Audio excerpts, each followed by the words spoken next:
We live in an age of data obsession. Everything is data-driven. On organizations, what is the impact? We are speaking with Rishad Tobaccowala. Rishad, you've written this excellent book. It's called Restoring the Soul of Business. Tell us about Publicis Group and tell us about the book that you've written. Right now, I continue to be at the Publicis Group as a senior advisor, but I have spent my entire 37-year career at either Publicis or a predecessor company that they bought called Leo Burnett, the advertising agency. I have basically done pretty much anything that can be done in the world of marketing and advertising. I worked in creative agencies like Leo Burnett.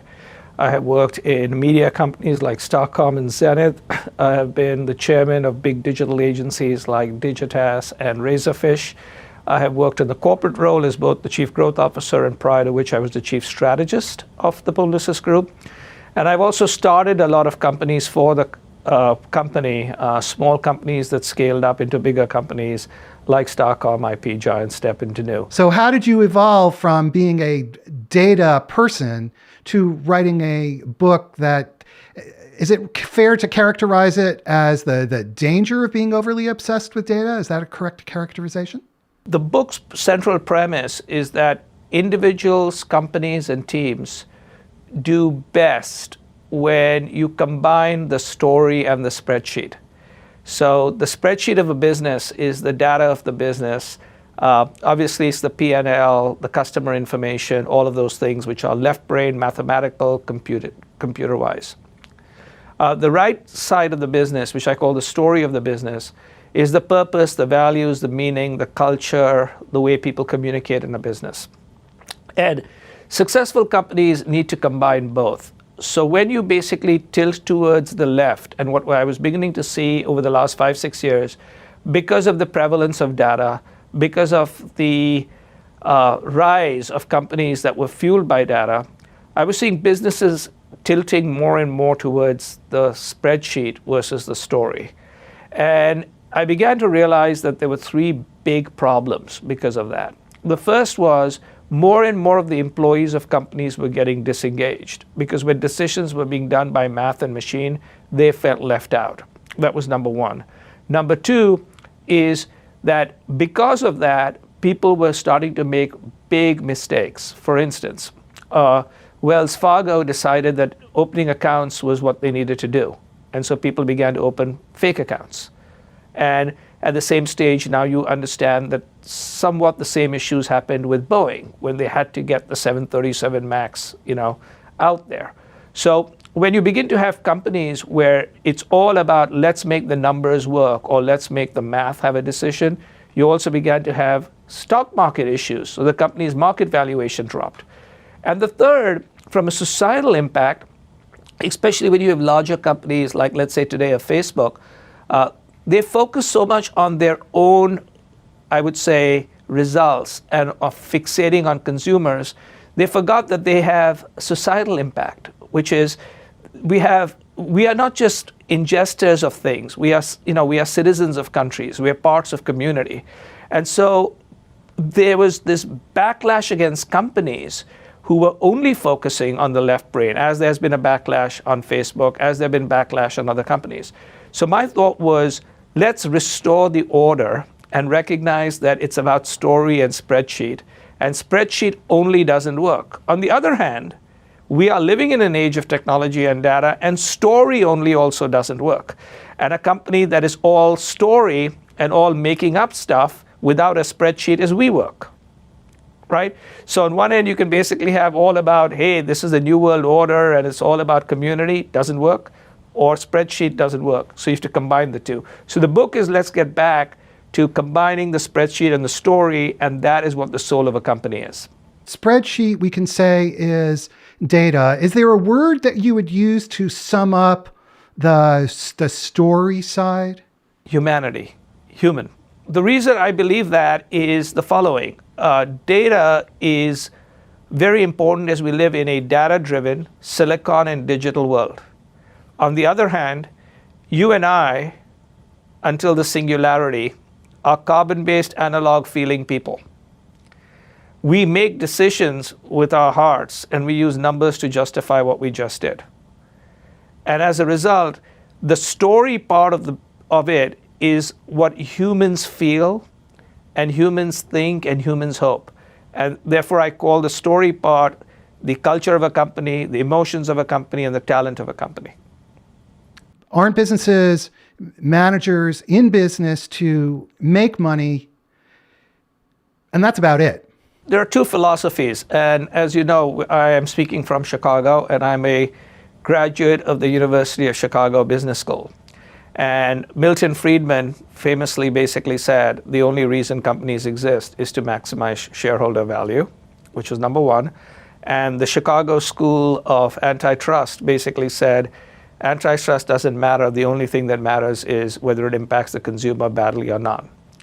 Now, since then, two things have basically begun to happen. First is the Chicago School has adapted, and they just recently had a major event in 2019 where they basically talked about saving capitalism from the capitalists and about the fact that competition was being eroded, which was one, but more important and specifically to your question, they also now basically believe that sometimes the best way to make money is to actually focus on something besides the scoreboard. The way I look at it is business has three key things. It has a customer, which is what I call the ball, a player, which is the talent, and the scoreboard, which is the P&L. If you only manage the P&L, you lose focus on the ball, which is the customer, and you lose focus on the talent. I truly believe the reason people like Larry Fink at BlackRock are now asking people to focus on the citizen versus just the consumer is because it is good for business. Because people actually care about the values of a company. Talent decides what company to join or not join, especially talent that's very difficult to get, on what the values of a company are and whether it's a good environment and a good culture. So my basic belief is if you want to make more money, you have to pay attention to the humanity of both your customers, of your employees, and of basically your clients. Otherwise, you actually will be focusing on the scoreboard and you won't have any clue that the game has changed and the ball has not become a ball and everybody has left the court. But isn't the role of data to help you understand the nature of change, one role of data to help one understand the nature of change and therefore discern the types of disruptions that may be happening around oneself and around the company? Absolutely. So again, the book is about how to have data plus the story. But in the chapter on data, what I do believe is that's exactly what it is, data. A higher level of data is information. A higher level of information is insight. But the highest level of it all is meaning. So my opening chapter is called Too Much Math, Too Little Meaning, right? Now, just so that you know, besides this degree in finance and marketing from the University of Chicago, I have an advanced degree in mathematics as my undergraduate degree. So I'm all pro data, pro math, pro everything, right? However, just having numbers doesn't mean you have meaning. You have to basically do certain things. So my basic belief is I saw people misread numbers or not actually understand what the numbers were. So in the book, I talk about 6 eyes, which is not like 6 eyes like 6 noses, but the letter I. And one of them is how do you actually interrogate the data? There are too many people who basically say, here's what the data told me to do. And I say, give me a perspective of why you say so. Give me something provocative, which tells me that maybe the data is wrong. And then give me a point of view on how I should use the data and what it means. That's what we have to do, and that's what humans bring, right? The data never gives you the answer. And if the data itself gives you the answer, which it does in things like trading and a whole bunch of other stuff, then in effect, you will not have a job. So whenever someone says, the data and the spreadsheet told me to do this, I say, thank you very much. Please make sure you get a new job on your way out because I don't need you anymore. I can read the numbers as well as anybody else. I interviewed, as part of CxOTalk, Kathy Engelbert, who is currently the commissioner of the Women's NBA, and she previously was the CEO of Deloitte, together with Alicia Tillman, who is the chief marketing officer of SAP. And Kathy Engelbert said, they were talking about women in technology, and she said that when companies look at spreadsheets, it hurts women. And I think it's a perfect example of what you were just describing. Yes, because you must recognize that in most cases, spreadsheets as well as current state of machine learning is backward looking, right? And innovation and change and hope comes from being forward looking. I often tell people, if you are stuck in a spreadsheet, you are stuck in a cell. That's really interesting. Can you elaborate on that? Spreadsheets and the machine learning today are backward looking. Right, because in effect, machine learning is training people, right, and training machines on a whole bunch of data. The data has to be backward looking because you don't have forward looking data because the future has not happened yet.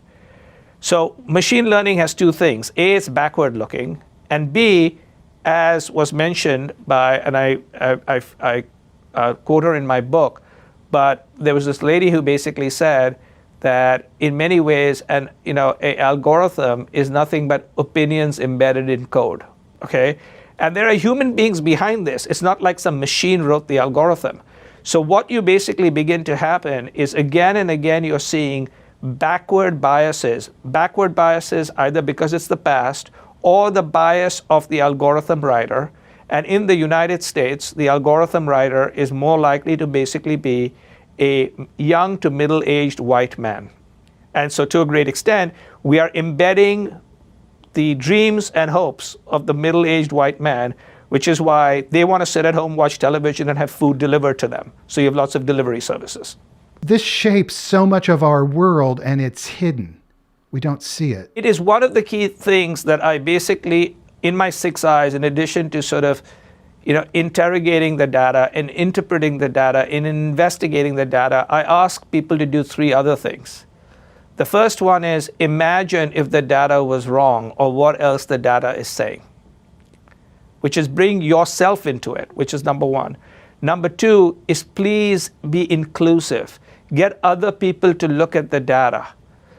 Because if you only have a few people looking at the data, they may not actually see things. There are these famous Pepsi commercial where they basically thought that giving someone Pepsi would solve Black Lives Matter, if you remember that.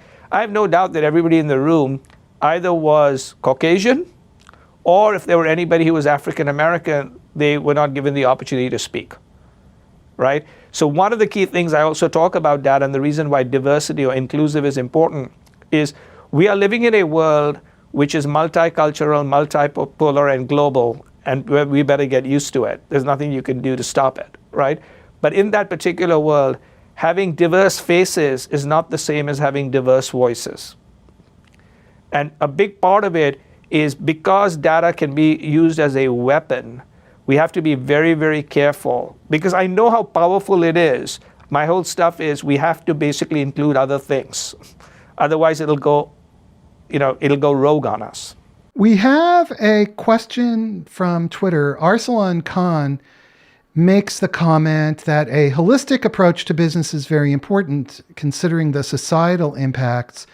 However, what about monopolies and duopolies, which have no interest in being holistic and yet at the same time have a tremendous impact on our lives? The areas where we are seeing sort of a monopoly type of existence are really in the technology platforms, right? So the way I look at it is if you look in the United States, you basically have 3 monopolies, and of course they all define themselves differently, but the reality is you've got 3 sort of monopolies.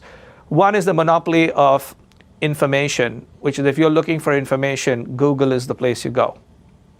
The other is the monopoly of communication.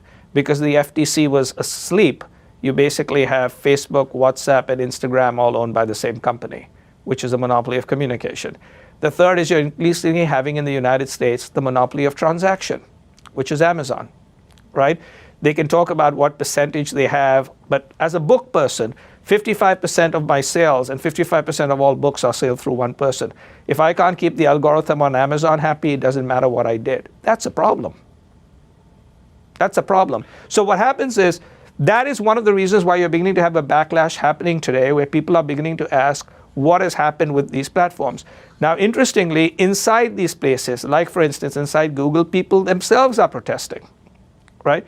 And what we have to basically understand is we should not allow any particular company to ever become so powerful, because we are no longer looking backwards. We're looking at a future where these companies and what they do, these are not advertising operating systems. They run society operating systems. To what extent do you think organizations, and is this necessary, sacrifice profit and potentially even revenue in order to make balanced decisions that affect the broader welfare? In my book, I mentioned company after company that has basically made those decisions and have tended to be more successful than any other company. So an example that I use, and the CEO of this company actually has been one of the people who've endorsed my book, is Adobe. So if you look at basically Adobe, they have a culture which pays attention to both the people and the technology. They do amazing things, which I've sort of understood inside. But also think about the fact that Adobe made 2 or 3 decisions that were so significant and seemed so stupid, which turned out to be fine. So right now, if I understand right, Adobe has basically overtaken both Oracle and SAP in market cap.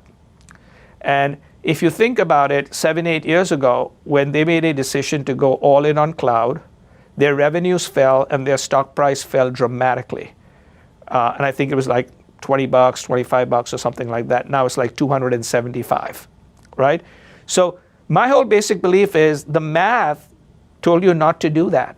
Leadership and imagination of Shantanu Narayan and his team told them this is where the future was going. IBM failed to do that. They did it. Oracle didn't do it as much. And so my belief is, if I look for leadership, I look for people who understand the trends. He obviously understood the data. He understood what was going on, and then inspires people to make changes and does amazing things. So similarly, when you think about it, Disney is going to lose money over the next 2-3 years. Definitely the direct business of Disney, because of their decision to invest humongously on Disney Plus and on Hulu, on an ESPN Plus, to take back all the revenue that they were getting from licensing their stuff to Netflix. What happened? Their stock price started going up. So my whole basic belief is, if you actually think world-class leaders don't understand that it's combining the two, then you wouldn't have amazing companies. Every company that fails is a company which has a leader that only uses the numbers. Aren't you really saying that, it's this kind of magical, ephemeral quality that's really important? It's like creativity, but it's hard to bottle it. So how do we scale that? There are many ways to scale it, and one way is to potentially to read my book, because what I basically did was I identified the ways you can actually scale that. And I'll give you a few of them. The first is, you've got to basically have companies where people can actually speak up and speak truth to power. So I call that chapter the turd on the table. Organizations that allow people to speak up are organizations that scale humanity, ideas, and innovation. How do you do that is called the turd on the table. The second is, spreadsheets don't change.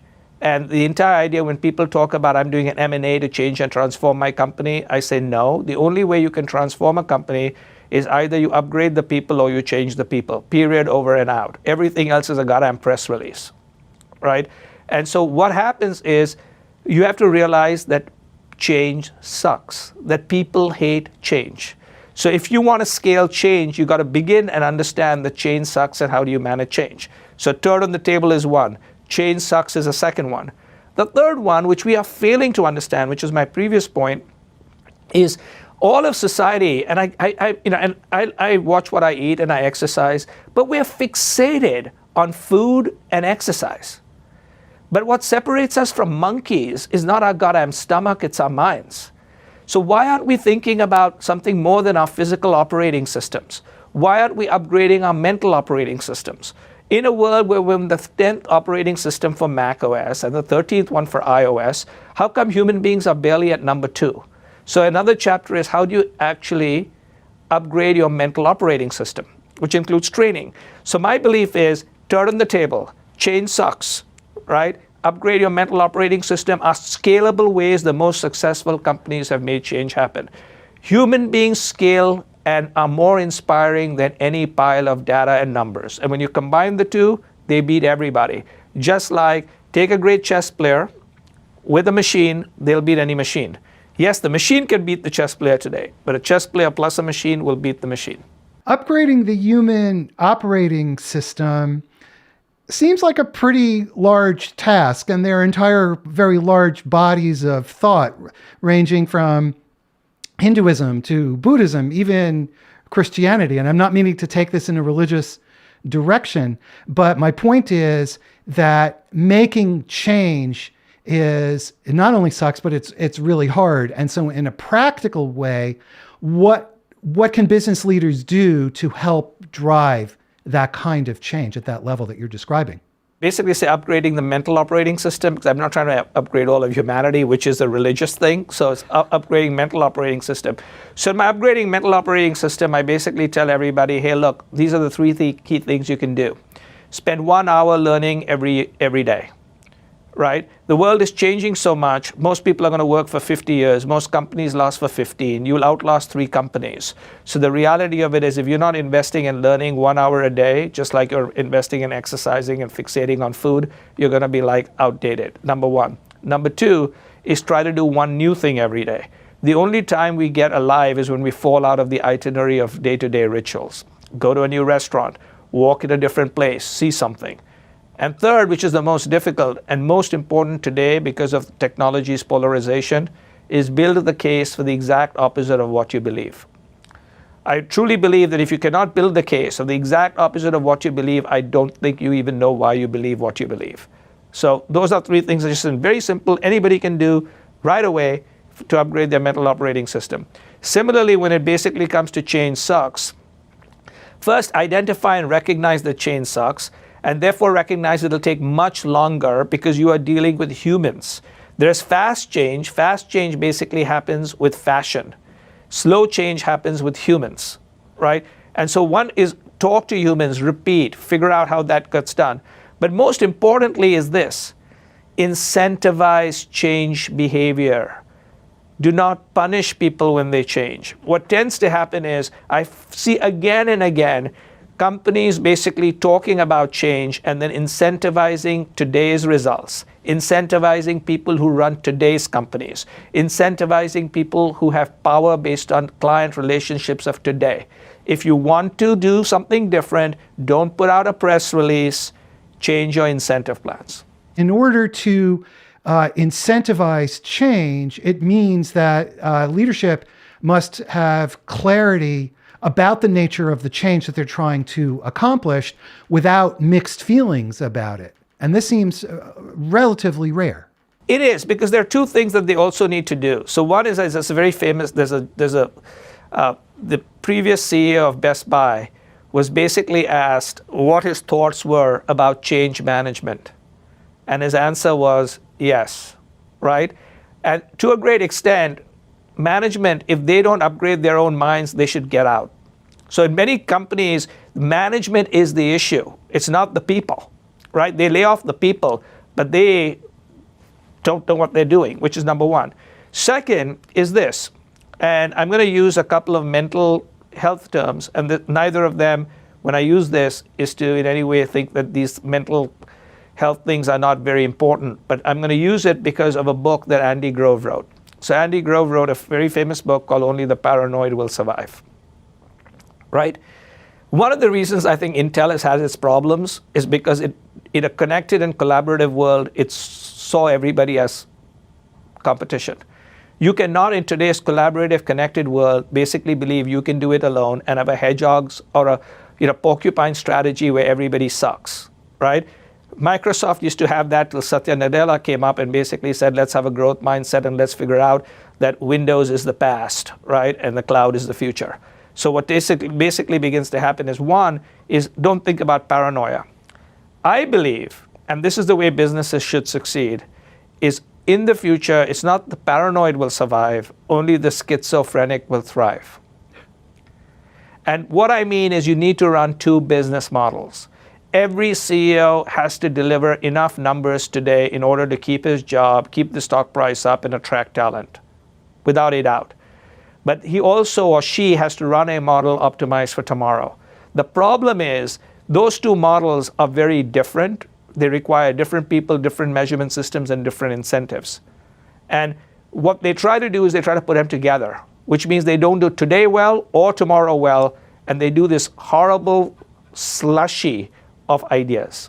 My background is with the enterprise software business, and during the transition from on-premise software to cloud, this has been a real problem for many established software companies because they're running two business models. They have the on-premise business model, and now they have to adopt the cloud business model, and making the transition and running these two business models, which also is, in a way, is what happens with digital transformation in general. This is a very, very hard thing to do.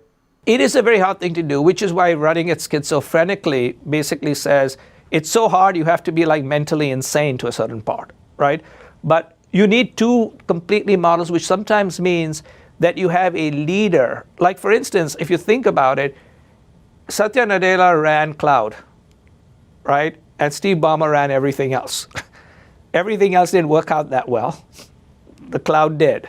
But what basically happened is you have to sort of recognize that sometimes you have the future leader of a company often is working in the slime. You know, one of my basic beliefs is the future comes from the slime and not the heavens. I have seen this again and again because I work with senior management and amazingly smart people. Eventually, they benchmark everything against each other. And my thing is being less pathetic than other pathetic people still makes you pathetic. Right? Similarly, IBM did not see Microsoft. Microsoft did not see Google. Google did not see Facebook. You see this again and again and again, right? Because people basically hang out together. They go to Davos, which I go to too. They hang out there, and everybody basically, blows kisses at each other, and they don't know what the hell's going on. So my stuff is, if a senior management doesn't spend at least 20% of their time talking to people they don't know, go outside their industry, they will have a nightmare coming. So step outside their comfort zone, clearly. Step out their comfort zone, and they have to think, because every time this happens, it's like, Gillette taken on by Dollar Shave Club, right? Because Gillette and Schick basically thought the future was adding more and more blades, charging more and more money, to such an extent that when you go to Walgreens to buy a blade, you feel like a goddamn shoplifter because you got to get somebody to open the thing for you, right? And so someone basically came in and said, how many blades do you need? And here's Dollar Shave Club or Harry's, and wow, there we go. You have to write down your market cap. And by the way, the people at the P&Gs, et cetera, of the world are so smart, they saw this. But their incentive systems, I even heard one of the CEOs of P&G, A.G. Lafley, saying he made a mistake because he basically made a decision on profit and losses, right? Because let me assure you, all of these companies have amazingly smart people. They have amazing smart everything. But they then basically say, we can't do it because the numbers tell us we can't do it. And my whole stuff is, then what are you a leader for? A business leader recently told me that when a company has too many resources available, that can cause a set of problems in and of itself. And I'm thinking of the P&G example you were just describing. Yes, because here's what begins to happen is there are two types of scale, and this is the key thing that most businesses are struggling with, is what I call old scale and new scale. And successful businesses have to have old and new. There's some people who say it's all new scale or only old scale, so let me explain that. I'm going to do it broadly in the world of sort of marketing, because it's a world I understand, but I think this is true across the world. So for old scale, it's scale of manufacturing, so you can bring prices down. Scale of distribution, so you can get yourself into the Walmarts, et cetera, of the world. Scale of resources, so that you can basically hire people, and scale of spending. Because if you spend more money, you get better magazine placement, you get prime time, television commercials, et cetera. So those are old scale. I think those are still important, but less and less important, but not unimportant. New scale is scale of networks and data, scale of influence, and scale of talent. And the example I use is our older daughters. Now my daughters are, in their late 20s and early 30s. But as they were growing up, they were watching Keeping Up with the Kardashians. And I thought I brought them up wrong. And their mother was watching it too. And I said, what is this nonsense you're watching? And they said, these are successful business people. Please leave the room. So I said, okay. Then they sent me once a cover of Forbes where Kylie Jenner was the fastest or youngest billionaire, right? And I just looked into her company and began to realize that she had built $1 billion company. She sold 40% to Coty. And she had built it with the following scale. Her scale of resources was 55 people. Her scale of manufacturing was everything was actually basically done by a company called Pure Beauty. Her scale of distribution was something called Shopify. And her scale of spending was 120 million Instagram accounts that she spoke to. New scale. And so my basic belief is new scale is the slime. I'm not calling those people slime, it's the future of slime. But if you only think about new scale, you get yourself into a problem, like Casper, right? Because all these direct-to-consumer companies, eventually what do? They run out of money because all their money, they're competing with each other, and only Google and Amazon and Facebook makes money. Nobody else makes money. So you need offline and online. So companies like Warby Parker, et cetera, have figured that out and are doing it extremely well. Sal Rasa asks, how have the cultural and the change issues and challenges developed as companies have become more and more data-driven over time? The three things that have happened is, one is that they have basically started having meetings about data versus about having meetings between people. So one of the chapters I basically say is have more meetings versus less meetings, because I got so fixated by all these time and management experts talking about minimizing the number of meetings and only going to meetings where you can extract value, which is total and complete bullshit. None of them have actually worked in the real world, right? I basically believe the reason people are besotted with how bad meetings are because they're not meetings. They're basically groups of people gathered around display screens looking at numbers. That's not a meeting. That's basically like watching TV, but there's numbers on the TV. Okay, that's what it is. And I think a meeting is when 2 people or 4 people or 5 people look at each other and talk without an interface. And so one of the key things that we've basically figured out is cultures of companies are falling apart because of the following things. One is people are discussing data, and data is nice and clean. People are messy. Let's talk about people and cultures and feelings, which you have to do in a meeting without a screen. But the second thing, to a great extent, that I think data has unfortunately led to is, which is impacting culture, is a big part of what data has led to is let's reduce real estate. Let's open into this open seating stuff. Let everybody work in a distributed network and WeWork. And I'm a big believer in that for the following reasons, which is it allows people to work from home and therefore they can look after their families or their aged ones. It allows people who may not be able to live in expensive places to be involved. So there's a lot of good in that, but there's also a lot of bad in that, and we have to find ways to offset that. The first is you never actually know the other person. You don't know whether they're actually paying any attention, right? And at some particular stage, the data-driven world simply basically says cut costs. I've never seen a data-driven world that basically says invest more in human beings, increase costs. So therefore, it can't be good, because if I already know what the answer is, you don't have to show me the numbers. We have another question from Twitter, which is, in your book, you use the term being data myopic, and how can somebody recognize if their organization is data myopic and has these problems? A few thoughts on that. Are we asking data-driven questions, or are we asking questions that data can answer? So my thing is, ask a question. Don't necessarily just look at the data for the answer. Data can reveal challenges and issues and things you need to look at, but that doesn't necessarily mean they have the answer for it. So obviously, sometimes when you look at data, to your earlier point, it reveals certain things, but investigate that. That's number one. Number two is, can you make sure that when somebody basically asks, should you ask, is this data for real? One of the examples I use is, I think a gentleman at American Express saying we figured out that 80% of the data we were collecting was irrelevant and not valid.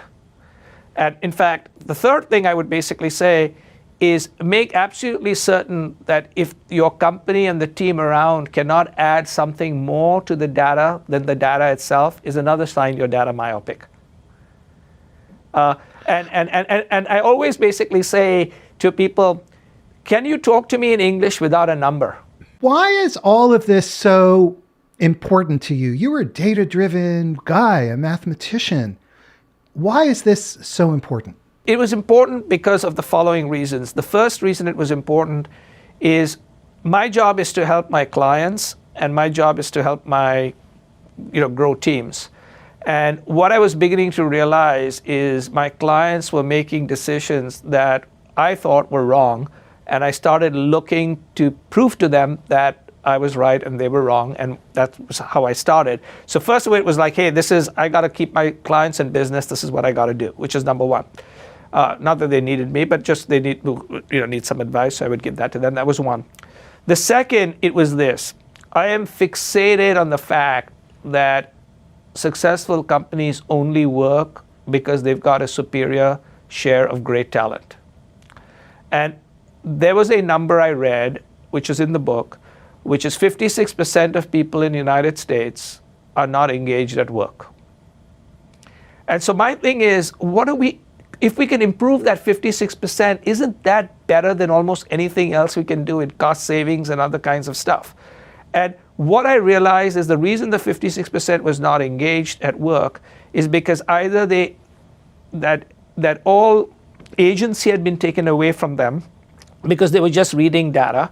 They were treated like cogs in a machine, right? They were treated as basically manufacturing units, as people, not with people with dreams. And what they were looking for from work, in addition to fame, money, and power, which many of us look for, right? What they were also looking for growth. Could they grow? They were looking for connections. Can they connect to other people? They were looking for purpose and meaning and values of their companies. And what I was beginning to realize is smart companies were beginning to have a big problem attracting talent, sometimes just by paying them with money. And I said, look, my basic belief is unless you have superior talent, you can't win, which is number one.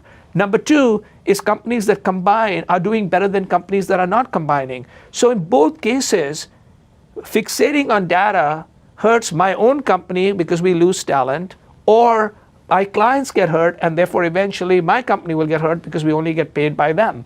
And so my whole thing was, let's do that. Now I had two advantages, and which is why I'm now speaking. One is because I was a pioneer in digital, and because of my undergraduate degree in mathematics and my MBA, and because I'm Indian, so people think Indians know how to do numbers, right? The general stuff is if this guy's talking, it's not because he doesn't understand numbers, doesn't understand data, and is like scared of it. And remember, my stuff is both. I keep saying both, not one, not the other.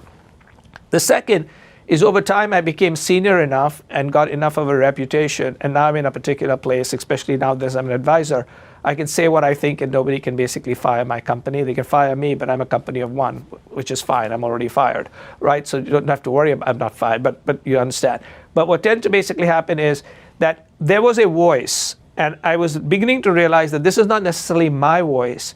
It's the voice of my clients. It's the voice of the people I've worked with. Because when I sit with them, they said, this is what we really feel. But we're not in a position to say. So I'm now saying. We have a very interesting question from Twitter. And this is from Passionately Curious. And I'm just going to read this. It's fairly long, okay? She says, AI bias is rarely nefarious. It's flawed logic and overconfidence in math. Therefore, you should build into your processes algorithm bias audits that include diverse perspectives, cultural anthropology, and cognitive science. So it's both logic and psychological. I completely agree. That's the reason. That's the spreadsheet and the story. So the entire thing about too much math, too little meaning, I basically talk about bringing in diverse perspectives. And I have a chapter on algorithms, which I basically call robots compute, people dream. And unless you have the computation people and the dreamers together, our algorithms will basically be written for Silicon Valley, who are disconnected from the reality of the world. Advice for individual contributors who are listening and saying, what do I do? How can I drive this kind of change? Because this makes sense. I would say do a couple of things. One is recognize that every single person is talented, and you are a talented leader even if you are a company of one or you're an individual contributor. And ask yourself just the following 5. Ask yourself how you build these 5 characteristics very quickly. One is you got to have capability. So you have to be good at something and not good at a whole bunch of things that are, just one is big capability. The second is, do you have integrity? Will people trust you? Because I believe trust is speed. What people are looking for is, and the currency of the future is people who have trust. And the third, fourth, and fifth are about openness to other, which is, are you empathetic? Can you inspire people? And are you vulnerable? And if you have those 5 characteristics, you will be very, very successful. And if you want to know more about how to do that, that happens to be a chapter in my book too. My final question is, what advice do you have for business leaders who are watching this and they're saying, yes, this sounds great. What do I do? I think most business leaders, and almost every business leader I have seen, I have learned from because they're so smart. However, they have outsmarted themselves. They are anticipating something else. They're living in other people's minds. And I say, why don't you live in your mind? Why don't you live in your heart? Because instinctively, I think most business leaders know what the right thing to do is, but they're imagining that someone else is telling them to do something else. So don't follow the siren song of somebody and clash your company against a rock. Believe in yourself. I find that strange in a way, because when we think of business leaders, we think of self-directed, powerful, clear, and you're saying internally driven, and you're saying that that's often not the case. It's not often the case, because I often have the great opportunity of having drinks with these gentlemen and ladies. And after a couple of drinks, I ask them a simple question: what's bothering you? And the number one answer is, am I relevant for today? Number 2 is, my company's business model relevant for today? And number 3, which sometimes is number 1 because I'm there, is your agency relevant for today? Right? But outside of the fact that they think I might be irrelevant and my company might be irrelevant, which is my problem to fix, the other 2 is their business model. But what I find surprising always is they always say whether they are relevant, because they're doubting themselves because the world has changed so much. Those are essentially the existential questions. Are we going to be around for a long time? Yes, and my whole basic belief is we are not, so why don't you make time valuable? So in fact, as you know, the opening of my book called Why This Book simply says time is the only thing you have. So why should you spend any time with your book? And we forget this. I keep reminding people, whatever your age is, minus it from 80, because around that you'll basically break down completely, right? Multiply it by 300, because for 60 days you may be like, marijuana fog. And those are the number of days you got left. Then when people basically ask you to do things that take up your time, recognize you're giving up your life. My whole thing, as I keep reminding senior people, is the whole point of having money is not to make decisions on money. Why did you have so much money to still make decisions on money? You failed. I can tell you I have enjoyed spending my time with both the book and with you, Rishad. And thank you very much for taking your time to be with us today. And thank you for having me and for your audience to listen or watch. Thank you. We've been speaking with Rishad Tobaccowala. He is the former Chief Growth Officer of Publicis Group, and he's the author of this very interesting book. I'm trying to aim it so you don't see a shine. Restoring the Soul of Business, Staying Human in the Age of Data. He's got a great message. Thank you to Rishad for the insightful conversation today. Everybody, before you go, please subscribe on YouTube and subscribe to our newsletter. We have amazing shows coming up. Check out CxOTalk.com, and we will see you soon. Have a great day. Bye-bye.